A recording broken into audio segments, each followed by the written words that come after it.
ሰበር ዜና ወደ አሜሪካ መምጣት ለምትፈልጉ ሰዎች በሙሉ ከትራምፕ አስተዳደር ወይም ከአሜሪካ መንግስት እጅግ በጣም ሰበር የተባለ አስደሳች አዲስ ህግ አውጥቷል። ወደ አሜሪካ መምጣት ለምትፈልጉ ሰዎች ህልም እንዲሁም ፍላጎት ላላችሁ ሰዎች ይህ አዲሱ የአሜሪካ መንግስት ያወጣው አዲስ ህግ ወይም ውሳኔ እጅግ በጣም ያስደስታችኋል። ወደ እናንተ ማቀርብ ይሆናል። ሙሉ ቪዲዮን መከታተላችሁን እርግጠኛ ሁኑ። ነገር ግን ከዛ በፊት እኔን ለማታውቁኝ ሰዎች ጆሲ ይባላለሁ። እንደዚህ አይነት ከዩኤስ ኢሚግሬሽን ጋር የተገናኙ እንዲሁም ከቪዛና ጉዞ ጋር ከተገናኙ ቪዲዮዎችን ነው ማዘጋጀው። ስለዚህ በአሜሪካም ሆነ በኢትዮጵያ የምትገኙ ሰዎች ቻናሉን ሰብስክራይብ ማድረጋችሁ እንዳትረሱ፣ ቪዲዮንም ላይክ ያደረጋችሁ መጀመራችሁን እርግጠኛ ሁኑ። ወደ ጉዳያችን ንግባ።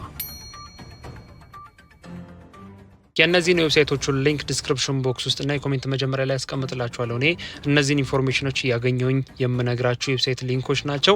ሙሉ መረጃው ዌብሳይቶቹ ላይ ማግኘት ትችላላችሁ። እኔ ካስረዳኋችሁ ወይም ካብራራውላችሁ በተጨማሪ በራሳችሁ ኢንፎርሜሽን ማግኘት የምትፈልጉ ሰዎች ያስቀመጥኩላችሁን ዌብሳይቶች መጠቀም ትችላላችሁ። ያስቀመጥኩላችሁን ዌብሳይት ተጠቅማችሁ ስትመጡ ዌብሳይቱ ልክ በዚህ በምትመለከቱት መልኩ ነው የሚከፍተው።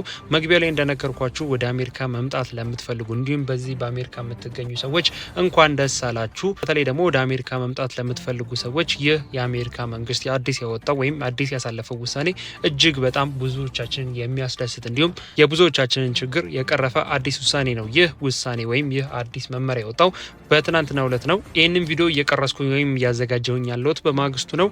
እዚህ ጋር እንደምትመለከቱት የአሜሪካ መንግስት ማለትም ስቴት ዲፓርትመንት የምንለው ማለት ነው ወይም የትራምፕ አስተዳደር ማለት ነው ከዚህ በፊት ኢትዮጵያን ጨምሮ ጎረቤት ሀገሮችንና አጠቃላይ 75 ሀገራት ቪዛ ክልከላ ማድረጉ ይታወቅ ነበር። ከዛ በተጨማሪ ደግሞ ቪዛ ፕሮሰስ ማድረግ ያሰበ ሰው በሙሉ ፕሮሰስ ማድረግ የሚችለው ከአፍሪካ ከሆነ ወይም አፍሪካ ውስጥ ሆኖ ከሆነ ፕሮሰስ እያደረገ ያለው 50 የአሜሪካ ኤምባሲዎች ላይ ብቻ ነበር ፕሮሰስ ማድረግ የሚችለው። ታዲያ ይህንን 50 ኤምባሲዎች ማለትም በአፍሪካ የሚገኙ 50 ኤምባሲዎች ወደ 20 ኤምባሲ ቀንሷቸዋል። ታዲያ እነዚህ የተቀነሱ 20 ኤምባሲዎች ውስጥም ሀገራችን ኢትዮጵያ ተካታለች። ስለዚህ ከዚህ በኋላ ከአፍሪካ ማንኛውም ሰው ወደ አሜሪካ መምጣት ካሰበ እነዚህ 20 ሀገራት ውስጥ ያሉ ኤምባሲዎችን የአሜሪካ ኤምባሲዎችን ብቻ ነው መጠቀም የሚችለው ሲል አዲስ ውሳኔ አስተላልፏል። ታዲያ እንደ አጋጣሚ ሆኖ እኛም እነዚህ 20 ሀገራቶች ውስጥ አለን ወይም ኢትዮጵያ እነዚህ 20 ሀገራቶች ውስጥ አለች ማለት ነው።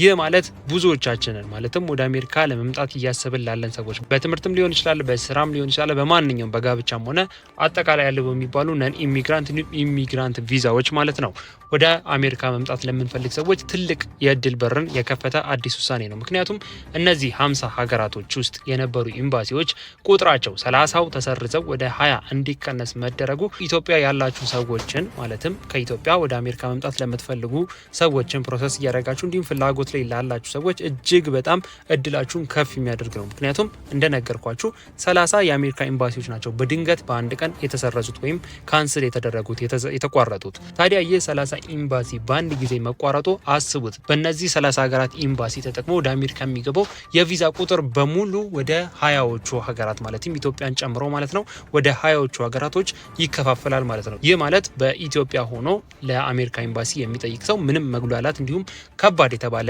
ሀስል ወይም ከባድ የተባለ ነገር አያሳልፍም ማለት ነው። ቀጥታ የአሜሪካ ቪዛ በቀላሉ ማግኘት እንዲችል እድል ይሆናል ማለት ነው። ምክንያቱም እንደነገርኳችሁ ነው 30ዎቹ ሀገራቶች እድል ወይም እዛ የሚሰጥ የነበረው ቪዛ በሙሉ ወደ 20ዎቹ ሀገራቶች ስለሚከፋፈል ማለት ነው። ስለዚህ በትናንትናው ዕለት የአሜሪካ መንግስት ወይም የትራምፕ አስተዳደር እጅግ በጣም ብዙዎቻችንን ያስደሰተ ብዙ በኢትዮጵያ የምትገኙ ሰዎችንም ተስፋችሁን ከፍ ያደረገ እንዲሁም እድላችሁን እጅጉን ያሰፋ ያሳለፈው ውሳኔ ይህን ይመስላል።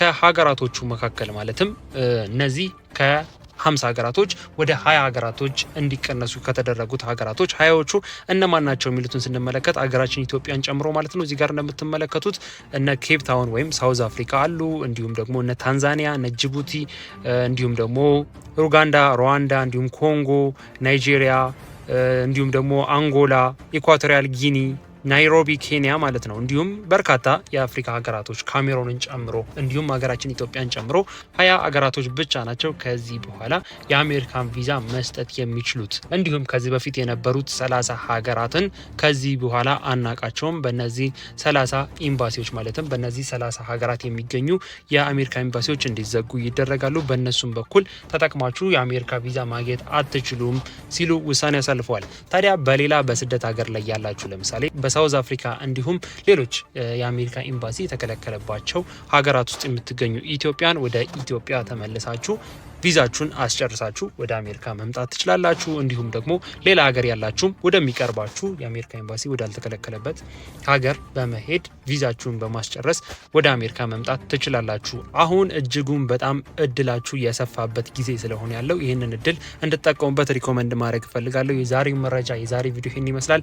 ለሁላችሁም እጅግ በጣም አስደሳችና ተስፋ የሚሰጥ መረጃ ሼር እንዳረኳችሁ ተስፋ አድርጋለሁ። ሀሳብ አስተያየት፣ እንዲሁም ጥያቄያችሁን ኮሜንት ላይ ጻፉልኝ። ስለዚህ አዲስ ውሳኔ አዲስ መረጃ ምን ትላላችሁ? ሀሳባችሁን ኮሜንት ላይ ያጋሩኝ። መግቢያ ላይ እንደነገርኳችሁም ለዚህ ቻናል አዲስ የሆናችሁ ሰዎች እንደዚህ አይነት ከዩኤስ ኢሚግሬሽን ጋር የተገናኙ ቪዲዮዎች ስለሆነ ማዘጋጀው በአሜሪካም ሆነ በኢትዮጵያ እንዲሁም በተለያየ ዓለም ክፍል የምትገኙ ኢትዮጵያን ቻናሉን ሰብስክራይብ ማድረጋችሁ እንዳትረሱ። ቪዲዮንም ምን ያህል እንደወደዳችሁት እንደጠቀማችሁ ላይክ አድርጋችሁ አሳውቁኝ። ምክንያቱም ላይክ ባረጋችሁት ቁጥር ምን ያህል እየወደዳችሁት የተመቻችሁ እንደሆነ ስለምረዳ በቀጣይ አዳዲስ የሚወጡ አፕዴቶች አዳዲስ የሚወጡ መረጃዎችን ቶሎ ተከታትዬ እንዳደርሳችሁ ይረዳኛል። ስለዚህ ሁላችሁም ምን ያህል እንደወደዳችሁት ላይክ ያደረጋችሁ አሳውቁኝ። በቀጣይ በሌላ ቪዲዮ በሌላ መረጃ እንገናኛለን። መልካም ጊዜ